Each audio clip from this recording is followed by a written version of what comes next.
ಸಾಹೇಬ್ರು ಬನ್ನಿ ಸರ್, ಕುಳಿತುಕೊಳ್ಳಿ. ನಾನು ಇಲ್ಲಿ ಕುಳಿತುಕೊಳ್ಳಲು ಬಂದಿದ್ದ. ಇಲ್ಲಿ ಇಂದ್ರ ಅಂದ್ರೆ ಯಾರು? ಯಾಕೆ ಸಾಹೇಬ್ರೆ, ನನ್ನ ತಮ್ಮ ಯಾವ ತಪ್ಪು ಮಾಡಿದ್ದಾನೆ? ಅವನು ಶ್ರೀಮಂತ ಭಗವಾನ ಅಕ್ರಮಗಳನ್ನು ಕೊಲೆ ಮಾಡಿದ್ದಾನೆ.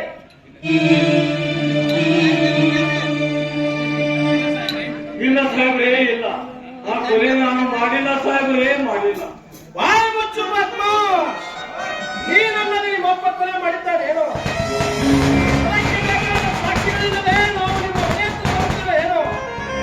ಬಾಯಿಗೆ ಬಂದಂತೆ ಮಾತನಾಡಬೇಡಿ ಸಾಹೇಬ್ರೆ. ಎಲ್ಲಿಗೂ ಹೋಗಬೇಕಾಗಿರೋರು ಇಲ್ಲಿಗೆ ಬಂದಿರಬಹುದು. ನನ್ನ ತಮ್ಮ ಕೊಲೆ ಮಾಡುವಷ್ಟು ಕಟುಕನಲ್ಲ, ತಿಳಿದುಕೊಳ್ಳಿ. ಧರ್ಮ ಪೊಲೀಸ್ ಅಧಿಕಾರಿಗಳು ಮಾತಾಡುವ ನಾಲಾಯಕರ ಮಗನೇ. ಹಾಗಾದರೆ ಅವನನ್ನೇ ಕೇಳು, ಅವನ ದೇಶನ ಕೊಂದವರು ಯಾರಂತ. ಇಂದ್ರ, ಸಾಹೇಬ್ರು ಹೇಳುತ್ತಿರುವುದು ನಿಜನ? ಮಾತಾಡು. ಆ ಹುಡುಗಿಯ ಕೊಲೆ ನೀನು ಮಾಡಿದೀಯಾ? ಅಲ್ಲ, ಪ್ರೀತಿಸಿದ ಪ್ರೇಯಸಿಯನ್ನು ಕೊಲೆ ಮಾಡುವಂತವನು ನಾನೇನಣ್ಣ. ಆ ಕೊಲೆಗೂ ನನಗೂ ಯಾವ ರೀತಿಯ ಸಂಬಂಧವಿಲ್ಲಣ್ಣ. ಧರ್ಮ, ಹಾಗಾದರೆ ಈ ಸಾಕ್ಷಿಗಳನ್ನು ನೋಡು. ಸುಳ್ಳು ಯಾವುದು ಸತ್ಯ ಯಾವುದು ಎಂಬುದು ನಿನಗೆ ತಿಳಿಯುತ್ತದೆ.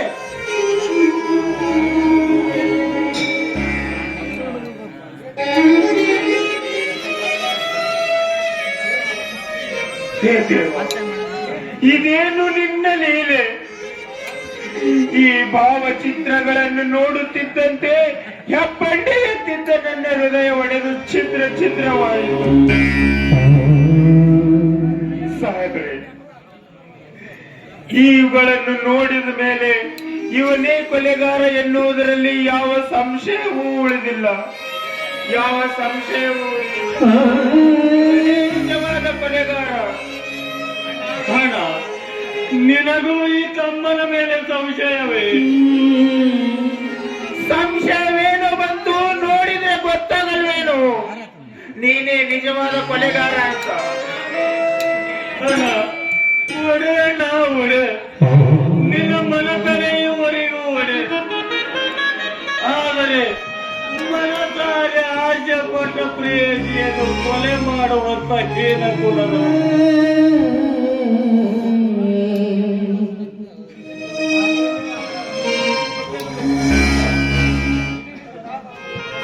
ಇಂದ್ರ, ಇದೇನು ನೀನು ಹೇಳುತ್ತಿರುವುದು?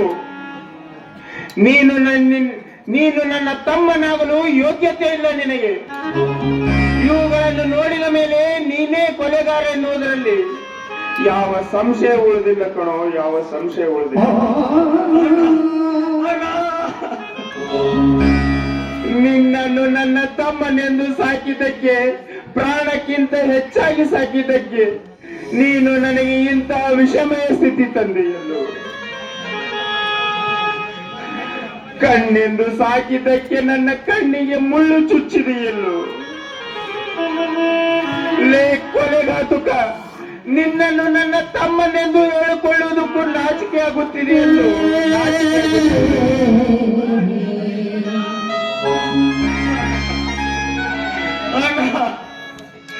ನೀನನ್ನು ಮಾತಿನಿಂದ ಚುಚ್ಚುವ ಬದಲು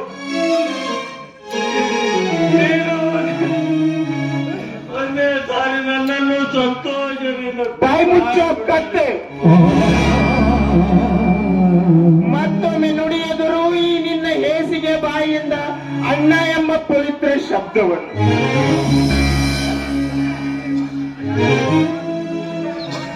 ಅಂಗೈ ಉಣ್ಣಿಗೆ ಕನ್ನಡಿ ಬೇಕೇನೋ?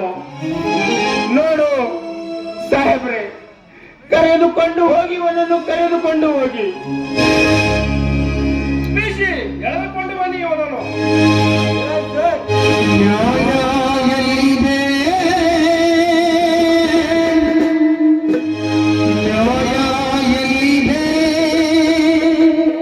ಸಾಹೇಬ್ರೆ, ನನ್ನ ತಮ್ಮ ಏನು ತಿಳಿಯದೆ ತಪ್ಪು ಮಾಡಿರಬಹುದು. ಇದೊಂದು ಬಾರಿ ಅವನನ್ನು ಕ್ಷಮಿಸಿ ಬಿಟ್ಟು ಬಿಡಿ ಸಾಹೇಬ್ರೆ, ಬಿಟ್ಟು ಬಿಡಿ. ನಿಮ್ಮ ಕಾಲಿಗೆ ಬಿದ್ದು ಬೇಡಿಕೊಳ್ಳುವೆ.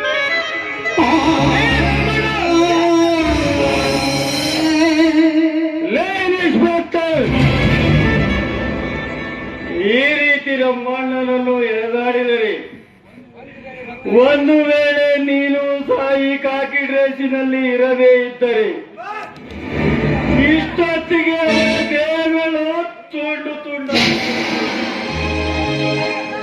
ಏ ಬಡವ, ಮುಗ್ಧ ಹುಡುಗಿಯನ್ನು ಕೊಲೆ ಮಾಡಿ ಅರೆಸ್ಟ್ ಮಾಡೋದಕ್ಕೆ ಬಂದ ನನ್ನ ಮೇಲೆ ಹರಡುತ್ತೀಯ ಸೂಳೆ ಮಗನೇ? ಲೇ ಸುಳ್ಳ ಮಗನ ಸೋಮ, ನೀನು ಒಂದೇ ರಕ್ತಕ್ಕೆ ಹುಟ್ಟಿದ ಮಗನಾಗಿದ್ದರೆ ನಿನ್ನ ಮೈ ಮೇಲಿನ ಕಾಕಿಯನ್ನು ಬೆಚ್ಚಿಟ್ಟು ಬಾ. ನೋಡೋಣ ಇಬ್ಬರಲ್ಲಿ ಯಾರು ಗಂಡಸರೆಂದು. ಇಂದ್ರ, ನ್ಯಾಯ ಎಲ್ಲಿದೆ, ನ್ಯಾಯ ಎಲ್ಲಿದೆ, ಎಲ್ಲಿದೆ ನ್ಯಾಯ?